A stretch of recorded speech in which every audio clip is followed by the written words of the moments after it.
Alright, listen up, people. Rick Moranis is back. That's right. After 30 goddamn years, the man who gave us Lord Dark Helmet is finally returning. Do you realize what this means? This is like if Jesus came back, but instead of preaching about forgiveness, he's bitch-slapping stormtroopers with a giant plastic lightsaber. Moranis retired in the 90s, which is Hollywood speak for I got sick of putting on rubber costumes while cocaine-addled producers screamed at me about box office numbers.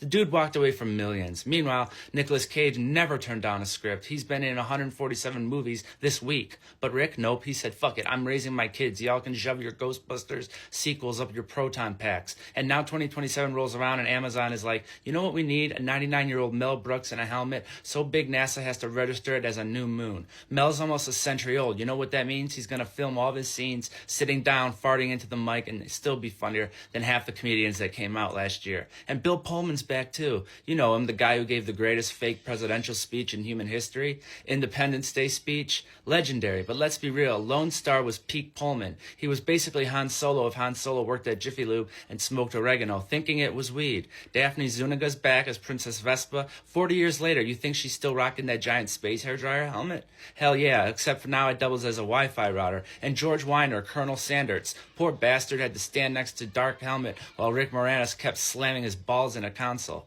I hope in the new one Dark Helmet gets Bluetooth balls like an upgrade. Call them iNuts. The new cast is stacked too. Josh Gad, Kiki Palmer, Anthony Kerrigan, that bald dude who looks like if Lex Luthor was actually chill as fuck. They won't even say who's playing what yet. Which means one of them is definitely playing a giant wielding dick with space armor, probably Gad. 40 years between movies, that's insane. It's not a sequel, that's like necromancy. Hollywood literally had to go dig up Mel Brooks, inject them with Red Bull and Viagra and say, come on, old man, the Schwartz isn't going to milk itself. And you know, they're going to parody modern Star Wars, because how can you not?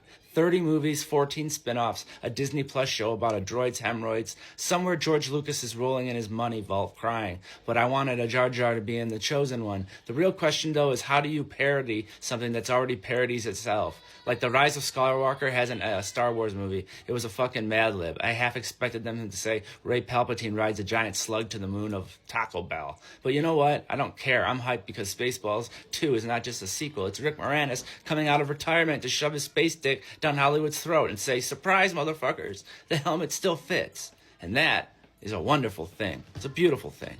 Can't wait to see you, Rick.